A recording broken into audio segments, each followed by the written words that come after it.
Recession or no recession? That is the question. If you're wondering about the answer, then stay tuned to this week's episode of the Retirement Income Source, where it's all about the income.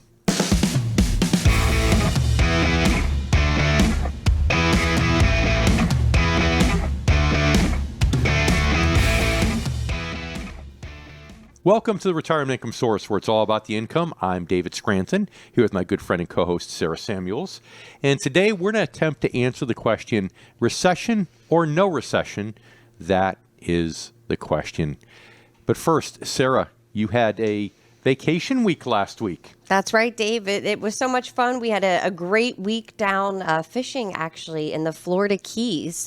We had mini lobster season. Well, actually, it's lobster mini season. So how many lobsters did you catch? We caught 15 total in the group. So if they weren't mini lobsters, if they were full-size lobsters, that would be the equivalent of, what, 3 or 4? Is that how it works? Yeah, that's kind of the misnomer, Dave. It's just a mini season because lobster season opens up, I believe, in August. So they open up the season for 2 days, and you can catch a lobster, but they are full-size lobster, not tiny lobster. Yep. I was wondering why people would want to go and catch mini lobsters. That didn't make any sense. Yep. No, now they got to be full size. There's rules, Dave. You can't just be catching the tiny lobster there. But no, we had a lot of fun. You know, of course, it's great to be back here with you, and it's great to be with all of our listeners too, as we kind of cover this important information about inflation and all the different numbers out there, and of course, recession. But Dave, I have to tell you, we got 15 lobster. We did pretty well. We didn't get as many fish as we usually catch. We usually catch a lot more. So we had to go to the grocery store. We had to buy some provisions for the group. And it still seems like inflation is pretty high. It was very expensive getting enough rations, essentially, for the entire group. Well, that's a misnomer about inflation, is that they say, is inflation temporary or is it permanent? Well, it's temporary in that the inflation rates will come back down, but it's permanent in that once prices get up to a certain level, they rarely go back down again. It just means the future increases are going to be a little bit less. So yeah, prices are still high and they're going to remain high. But the good news, Sarah, is that this past month, in the month of June, inflation rates came out at 0.2% month over month. So that's closer to 2.4% annualized, and that's for the headline inflation rate as well as the core rate. And the core rate, of course, is what the Federal Reserve focuses on more than anything. So we're moving in the right direction, not quite at that 2% rate that the Fed says they want, but certainly going in the right direction. Yeah, well, we know that the Fed took some action earlier in the week. We know that they raised the interest rate by a 1/4 percentage point, and it's actually brought it to the highest level since early 2001, I believe. So they're taking action still, and Federal Reserve Chairman Jerome Powell signaled that he thinks inflation is moderated, but it still has a way to go to get to that target range, like you mentioned, Dave. And I guess they're feeling a little bit confident, too, because the inflation rate has edged down. So the previous hikes they've made have filtered through the economy a little bit to help. So that's good. And I guess they're also feeling confident because this possibility of avoiding recession, the GDP grew, the economy basically grew at an annualized rate of 2.4% and in the previous quarter. And although personal consumption grew at only 1.6%. So people are spending more money on experiences than things. And it's probably because things have gotten a lot more expensive. But it's given them hope, and the market's hope, that, hey, maybe the Fed won't cause a recession for the first time in many, many tightening cycles. Yep. Well, you mentioned a lot of people are talking about will there or won't be a recession, and that includes our next Ask Dave listener. So we have a question here from Janet in Idaho, and she says, I've heard a lot of talk of recession in the media, but do you think it will happen, Dave? Janet, that, my dear, is the $64,000 question. If you're my age or older, then you know what I mean by the $64,000 question. But I was in the camp always that the Federal Reserve has created most of the recessions throughout history, because the whole idea of raising interest rates is to really tamp down demand for goods and services, which really puts a damper on the economy. And the whole idea is, therefore, if the demand for goods and services gets reduced, inflation comes down. But if you tamp it down just a wee bit too far, which is really easy to do, now you create a recession. So that's why the Federal Reserve has created a lot of history's recessions. But I am more optimistic about it now than I was in the past, because I do feel like the economy seems to be fairly resilient in spite of what the Fed's done. So, Janet, I believe the biggest issue here is how much will the Fed tighten, right? If they're trying to get down to an inflation rate of 2%, especially core, I think that's a little unrealistic because historically the inflation rate's averaged over 3. So if they hike interest rates a bunch more times, yes, they're going to create a recession. But if they're happy with where things are right now, and I think they should be, and have 0 to maybe 1 more rate hike, then there's a good chance we'll avoid that. Well, Janet, thank you so much for sending in your Ask Dave question. And if any of our listeners out there have a question that you want Dave to answer on a future show, all you have to do is email us at askdave@retirementincomesource. That's SOURCE.com. And we appreciate you spending your time here with us on the Retirement Income Source, where it's all about the income. I'm Sarah Samuels, and I'm here with Dave Scranton. And today's show is all about recession. Will there or won't there be? We have the latest data out about the economy. We have the actions taken by the Federal Reserve last week when they decided to raise the federal interest rate by a 1/4 percentage point. So, Dave, there's some good news. There's some, okay news.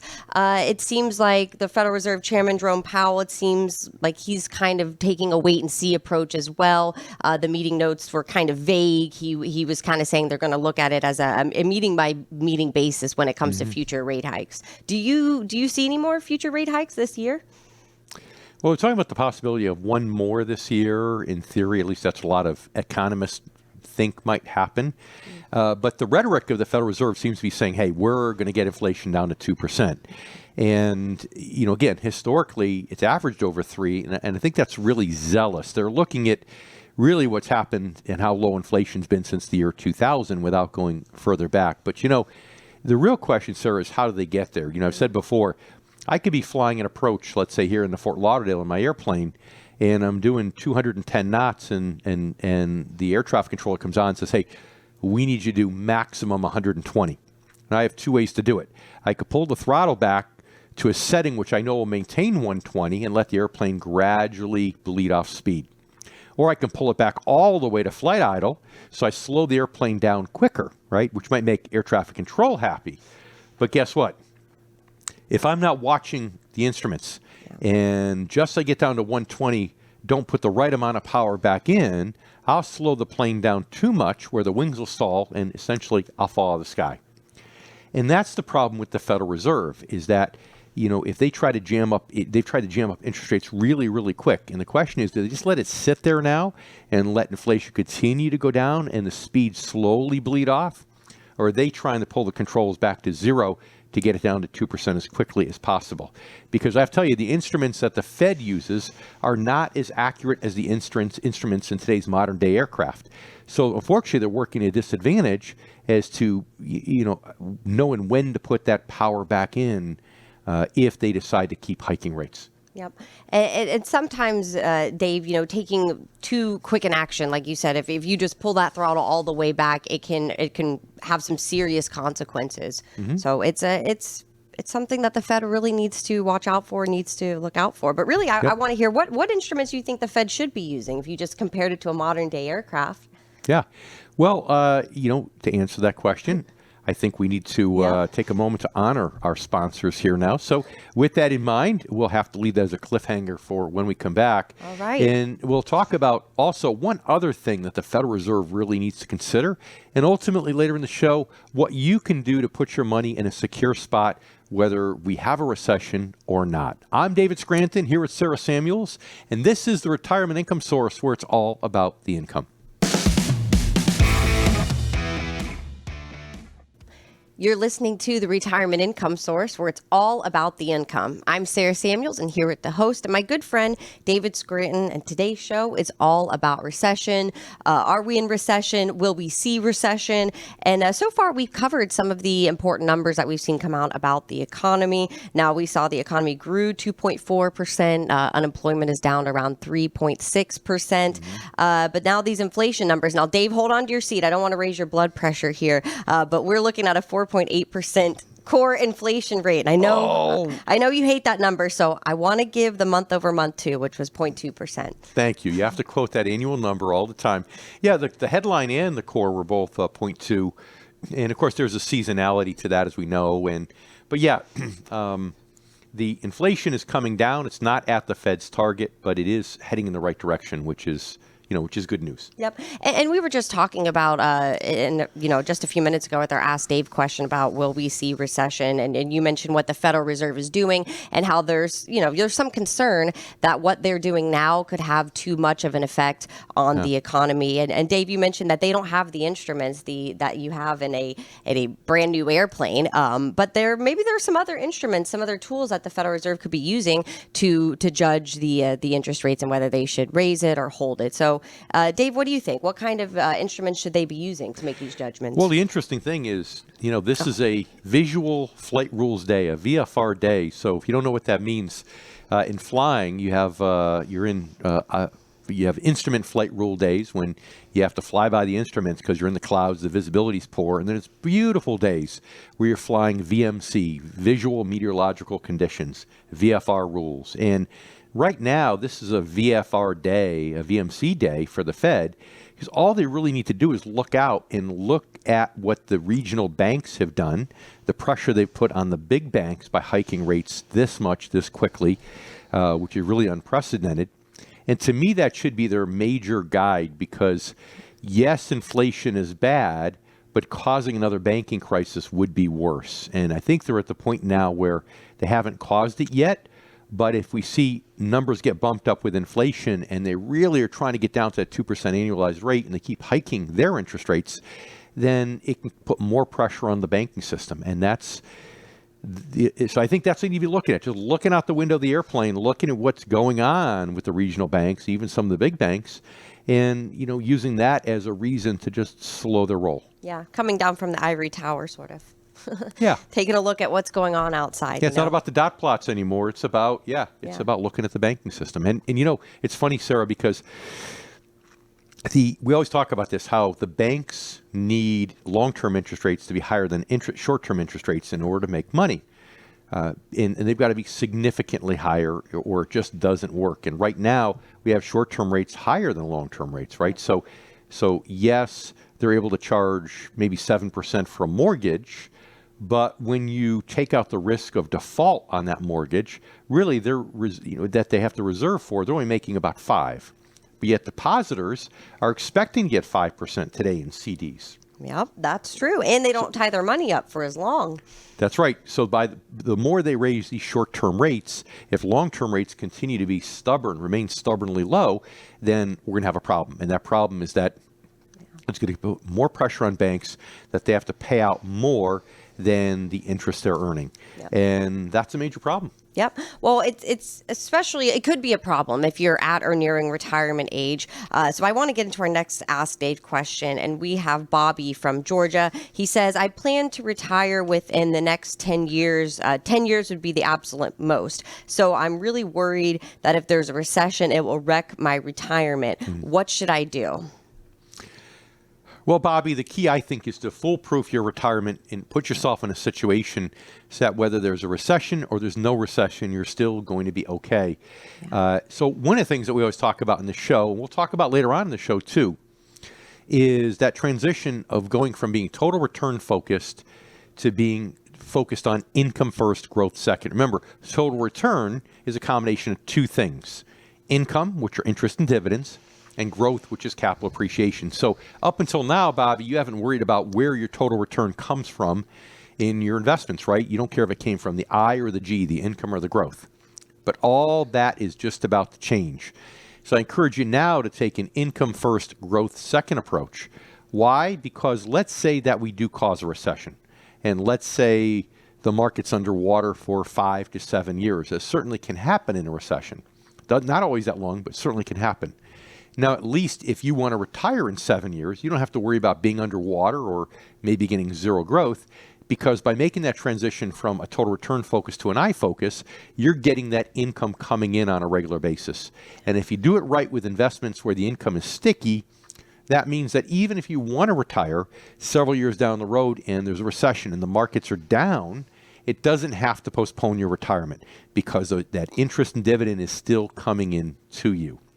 But if you stay with the total return focus, which I'm assuming you have had up till now, then it's a different story. Because then you have to count on selling investments on a regular basis in order to engineer income in retirement. And if your investments are down in value, you may simply not be able to engineer the amount of income that you'd like. And that's one of the big differences between being an income specialist and being a retirement planner. And like Dave frequently says, the person that maybe got you to retirement is not the person to get you through retirement. So, Bobby, thank you so much for sending us your question. And if anyone out there has a question that you'd like Dave to answer, or maybe just a concern, or even an idea for a show topic you'd like us to do, all you need to do is send us an email, because we love to hear from you. So email us at askdave@retirementincomesource, SOURCE.com. And thank you for spending your time here with us this weekend listening to the Retirement Income Source, where it's all about the income. I'm Sarah Samuels here with David Scranton, and today's show is about recession, and most importantly, what to do if we're heading into a recession, if we're already in a recession. So I think, Dave, we should talk about just some good personal finance tips, right? Like some tips that people should really do now, maybe even if they're in retirement, or even if they're, maybe 15 years out from retirement right now. Pay down debt, right? That's one of the important things to do. Or maybe take a look at your plan to pay down debt if it's not quite so easy as just pay it down right now. And it really depends. If you're working, and even if you made that transition with your investments from total return focus to income first, and you say, okay, that's not going to give me enough income to retire, so I have to work for several more years, then paying down debt could be a little scary if you're going to go into recession, because now you don't have the cash if you become unemployed. So in that case, you may want to only pay down things that can be advanced again. So if you pay down a credit card that has cash advance privileges, that's okay, because if you get laid off, you can always re-advance the card. Or if you have a home equity line of credit, that could be re-advanced, and you could pay that down too and save expenses. But if you're paying off regular installment loans, that's money you can't get back out if you lose a job and you need it. And let's face it, most of us can't survive on unemployment benefits alone, so you need to stay liquid. But Sarah, if that person has enough money where they say, if I did make that transition from a total return or a growth focus to an I first, an income first focus, and I can get just about enough income to retire if I did become unemployed, then it changes the math here. See, then it's okay to pay off all those loans, pay off the installment loans, and get aggressive. If you can't even pay off your mortgage. Now people say, well, gosh, I've got a 3.5% mortgage locked in and it's tax deductible. Well, that's great, but you might say, well, I can earn more interest than that in the financial markets these days, in bonds, for example. And that's true. But remember that the interest you get on your investments not only has to pay the interest on your loan, but also the principal payment. So when you look at how much the payment is, chances are, if you're that close to retirement, even if you have a mortgage at a very low rate, if you can pay it off, you're probably better off paying it off, because, again, that way there you've reduced your expenses. And retirement, when it comes from a cash flow standpoint, is a little bit offense and defense. It's not just about what you could generate from your investments, but it's how much you can reduce your cash flow needs by getting these sources of debt paid off. That's right. Well, any good strategy is going to have a good offensive strategy and a good defensive part of the strategy. So, Dave, what if I told you I had a crystal ball? I went to Marathon and I was diving deep and I found a crystal ball. And this crystal ball says basically no matter what happens right in the future, whether there's recession, whether we're in recovery, that there's a strategy out there, a model that will work in either situation. What do you think about that? I think it's possible. I think we should talk about it. All right. Well, coming up, we're going to talk about why the income model actually works and why it doesn't matter which state we're in. And you don't have to do the hard work of figuring that out when you use the income model. So we're going to talk about that. I'm Sarah Samuels here with Dave Scranton, and you're listening to the Retirement Income Source, where it's all about the income. Welcome back to the Retirement Income Source, where it's all about the income. I'm Sarah Samuels here with Dave Scranton, and today's show is Recession or No Recession. Are we heading into a recession? And most importantly, really tips to prepare if so. So Dave, we talked a few minutes ago about the income model and why it's such an interesting strategy. And I mentioned that this model really works whether we're heading into a recession or we're in recovery. So can you explain to our listeners how and why it works? Yeah, and it's just good, prudent planning. See, if you're invested in something where the financial markets alone have a determination as to whether you hit a goal or not, then that's not really a plan. That's really just a hope. And with lump sum goals, to some degree, you have to worry about that. If you have a lump sum goal, you're focused on total return, regardless of whether it comes from income or growth. So you can kind of mitigate the risk, but ultimately you're dependent upon market performance. You're dependent upon whether you get growth or whether you get shrinkage, whether the appreciation turns into depreciation. But with retirement, you don't have to do that, because retirement is the one goal where it has to do with income. The I comes first. And with most investments, the I becomes a little sticky once you get into it. So by making that transition, focusing on the income, then even if the value goes down, it doesn't mean your income has to change. And that's why that can help protect your retirement horizon. So you don't have to postpone retirement, or if you're already retired, you don't have to go back to work or spend less if that transition is made. And what makes it even better, Sarah, is that if you're not retired and you're reinvesting that income, then when the periods when the market goes down, now you're reinvesting that income and you're buying more shares. So you're compounding your future growth. It's like you're creating a big spring. So when the market recovers, the spring will just explode and your future income will be that much higher. So it's a great strategy to make whether you think the markets are going up or down, if you're retired or within 10 years of retirement. Yeah. Well, Dave, the income model, it sounds like a great strategy, but why aren't more financial advisors using the investing for income strategies that you use and the other income specialists use that are part of the Retirement Income Source network? I think it's because it's more difficult to execute. If you're doing it in the bond market, most advisors don't know what to do with individual bonds and bond-like instruments. Oftentimes when they resort to bonds, they use bond mutual funds or bond exchange-traded funds. So as a result, it's hard to do that type of research if you're not trained on it. You don't do it on a regular basis. But if you're trying to do it in the stock market, it's a challenge too, because finding high dividend value stocks takes more work than growth stocks. Think about the big tech companies these days that are on this tear upward, right? Well, they're for them, just buy in, hold on tight and take the ride upward, have some stop losses put in there. And when they finally start to pull back, you're sold out, right? Pretty easy. Just follow the momentum. And that's what it's called, momentum trading. But when you're looking at high dividend stocks, which are often value stocks, now you have to do a lot more research. You can't just look at the charts and the financials of the company, but you have to look at the subjective factors. Where the company's heading, are there any hidden things in the company that maybe the other analysts in the market are not identifying that could make this a good opportunity? Last thing you want to do is buy a high dividend stock just because it has a high dividend, because you might be buying a stock that's at the end of the mature part of its corporate life cycle. And if you are, well, then after that, you might go into decline and the company might cut dividends and the price goes down. So again, more research, different research, whether you're in bonds and bond-like instruments or you're in high dividend stock strategies versus growth strategies. Yep. Well, our next Ask Dave question actually has to do with this and whether how you can know which markets that you should invest in, the stock market or the bond market. So we have a question here from Jerry in Missouri. He says, I plan to retire soon. How do I know whether to look more to invest for income in the stock market or the bond market? All right, Jerry. Well, it depends upon several factors.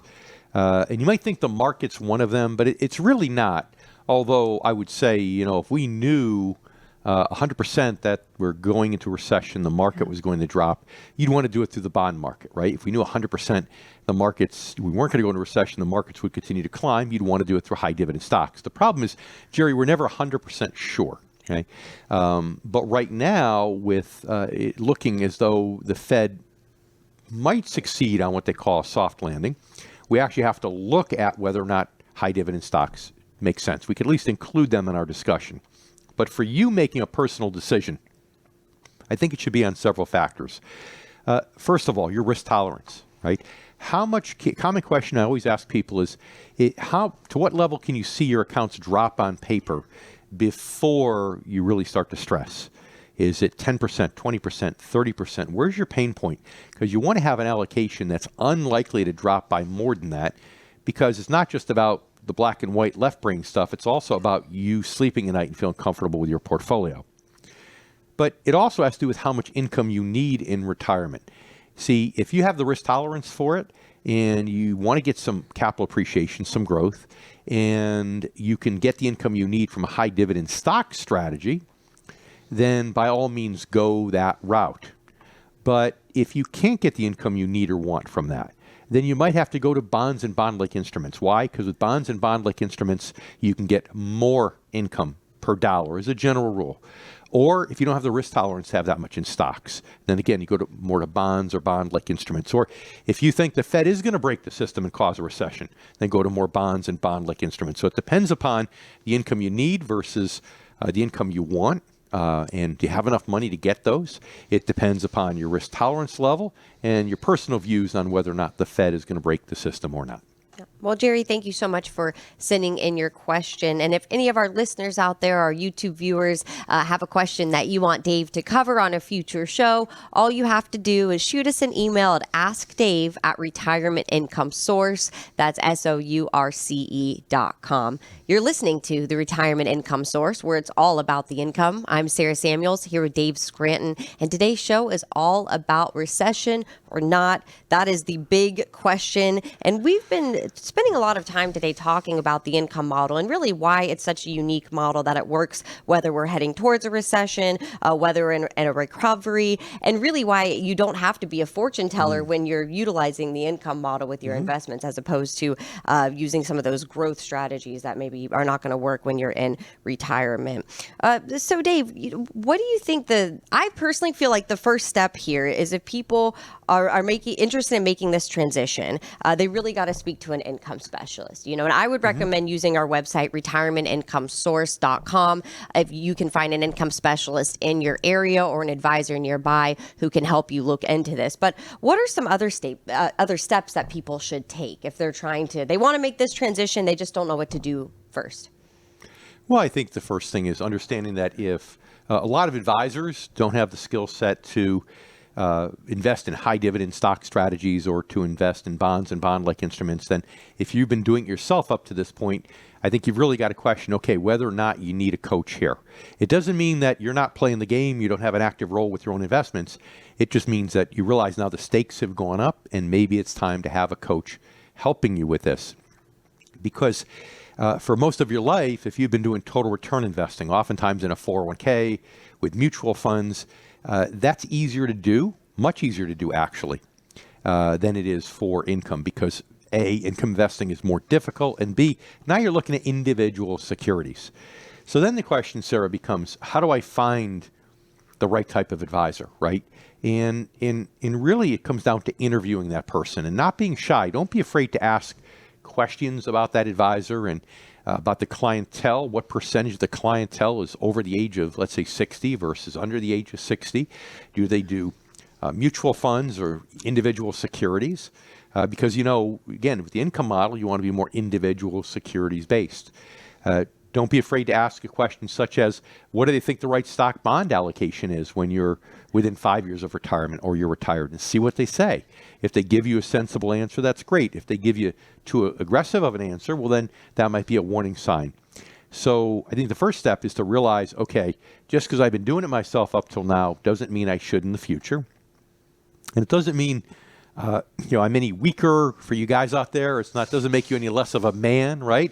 It just means that, hey, you have to know when you can use a little bit of help and you can use a coach. And for those of you who've been sports, have been an athlete throughout the years in school or whatever, hey, hopefully you know the value of a good coach. Yep. Well, the strongest people know when it's time to ask for help. It's the weaker people that refuse help from anyone, right? Mm-hmm. So one of the tough parts about this, Dave, is knowing if you are in the right strategy, if your investments are properly allocated. So coming up, we're going to talk about how to know if you are using the correct strategies for you. I'm Sarah Samuels, and I'm here with Dave Scranton, and you're listening to The Retirement Income Source, where it's all about the income.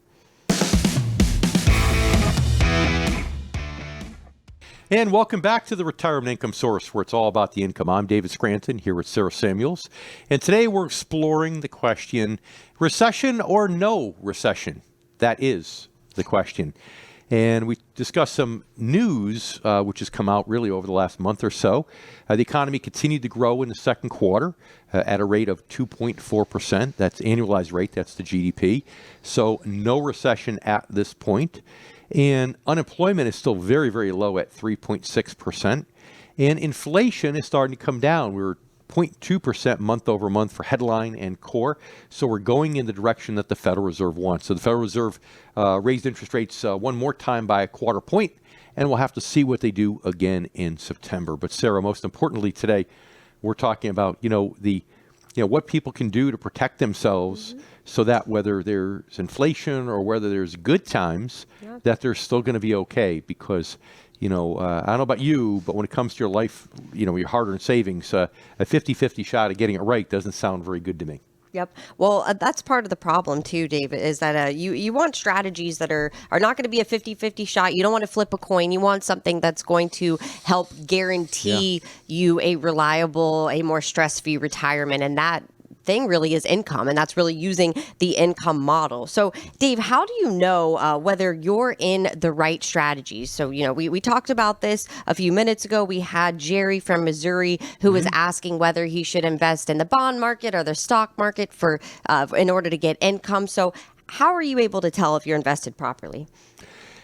Well, I think the first thing is if you're, retired or close to retirement and you're still in most 401ks or 403bs or 457 deferred comp plans, then you're probably in mutual funds. And I believe strongly, as you know, Sarah, that mutual funds are really not the appropriate investment if you're looking for the I for income. And part of that's because, first of all, most mutual funds don't pay a decent stream of income. So if you think about a target as being, okay, I want to get 5% income, 5% from the I net of fees, which is a very attainable goal these days, there are very few funds that do that.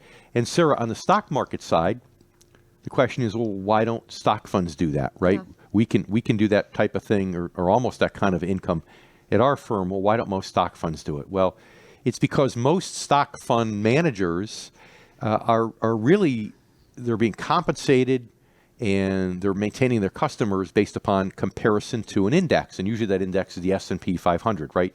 The Fortune 500 companies. Well, the yield on the S&P 500 is, maybe 1.5% or slightly less.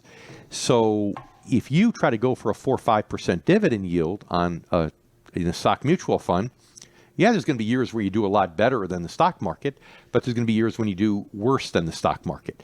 And because a lot of those investors have short-term memories, in the years you do worse than the stock market, you're going to lose market share. People are going to withdraw money from the fund. The fund manager is not going to get his or her bonus that year, and frankly, they could end up losing his or her job.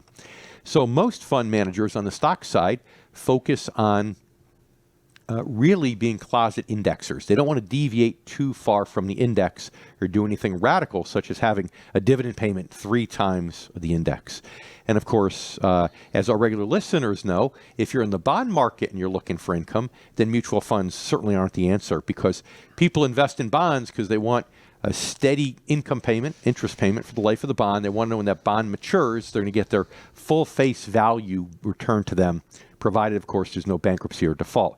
The problem is when you own bond funds, neither of those guarantees exist, because a bond fund is not a bond. It's a stock of a company that owns bonds. Well, Dave, I'm happy that you brought up bond funds, so I didn't have to get your blood pressure up twice in just one show. So, well, I think a lot of our listeners out there, Dave, they might be hearing what you're saying and understanding this message, but like you said, they're getting a different message from the media. They're getting a different message even from maybe their financial advisor that's really more concerned with looking at the short-term stuff. So let's actually get into our next question here. Okay. We have Deb from Ohio, and she says, don't I still need growth to help offset inflation? Okay.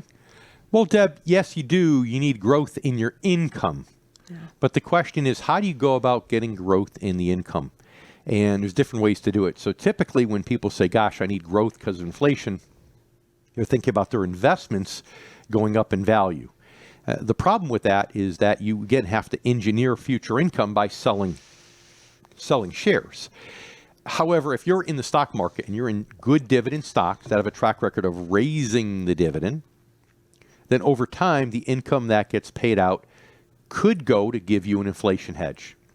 So one way to do it is to have more money in the stock market, sure, but not with a growth first strategy, with an income first, growth second approach, but hope that that income grows over time because you're in a portfolio of healthy companies.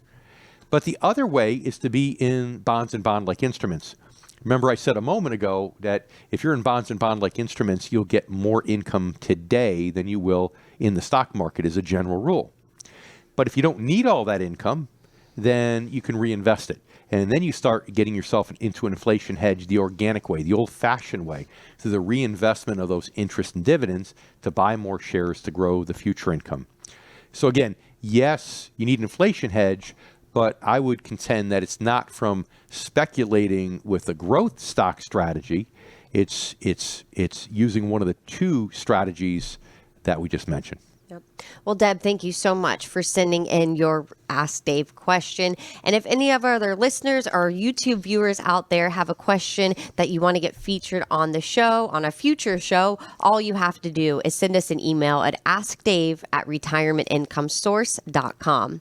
And thank you for spending your time here listening to us right here on the Retirement Income Source, where it's all about the income. I'm Sarah Samuels here with Dave Scranton, and today's show we've covered recession or no recession. That is the big question, the $64,000 question, like Dave mentioned. But most importantly, we've talked about the income model and really how this strategy in retirement and even heading up to retirement is one of the best ways to hedge your bets when it comes to recession, whether the market does well. The income strategy is always going to be there for you. It's a very reliable strategy. And I would say, too, if you're investing in high dividend stocks, you've probably noticed that, hey, this year has not been as favorable for you as it is for the S&P 500, right? The S&P 500 by the end of July was up just over 20%.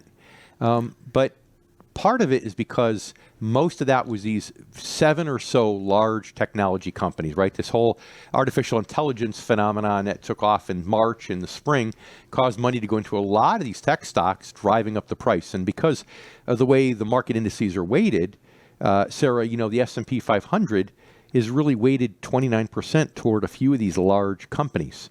And as a result, it's skewed the returns. If you take out these 7 or so large tech companies, the market is only up maybe about 8% year to date or less. So yes, if you're in a high dividend stock approach, maybe you've noticed that so far this year you haven't done well. But I would also say that if you look at January of 22, through now, end of July, beginning of August 2023, you still did better with a high dividend value stock strategy. Why? Because you did much, much better in 2022. And even though you're underperforming this year, you're doing better over the last year and a half. But again, that's the old way of thinking. When you start feeling bad because you say, wow, these other stocks are outperforming, and you get FOMO, right? Remember when you were in school, Sarah, you got FOMO. The FOMO, fear of missing out. out. No matter how tired you were Friday, Saturday night, you had to go out and do something, right? Yeah. Fear of missing out. Well, a lot of people have FOMO when it comes to their investments, and when they see the market's going up this much and they're only earning half that or less, it doesn't feel good. But that's where I encourage all of you to make that paradigm shift mentally, to say, what is my money there for? Is it just to leave a huge legacy? Is it to cash out and to make a major purchase? or is it there to generate income? Because if it's there to generate income, if it's the retirement income part of your money, then forget about what the account's worth. Focus on maximizing that income. That's how you should evaluate return, is income return, not total return, if you're in that point in life. Yep. Because you never want to lose focus of why you're taking all of these steps and why you're looking into these strategies and learning more about these strategies. It's because you want to enjoy a retirement that is as stress-free as possible, right? Life has a lot of stress in it. And when you can take comfort in knowing that you're invested in a reliable way, you don't have to pay as close attention to the markets. It's a very good feeling. And I know a lot of our listeners out there, they want that retirement, right, Dave? And income's like a renewable resource, the interest and dividends. So it's like you have solar panels or wind, turbines. You could just sit there and use as much electricity as you want because there'll be more tomorrow, and that's a good feeling to have when it comes to your money when you're in retirement. Yep, more income, you have more options. So thank you so much for listening to the Retirement Income Source. And if you want to listen to this episode again or maybe share it with your family and friends, all you have to do is go to our website, retirementincomesourceradioshow.com. And we hope you do that, but most importantly, we hope you join us right here again next week, same time, same station. I'm David Scranton here with Sarah Samuels, and this is the Retirement Income Source, where it's all about the income.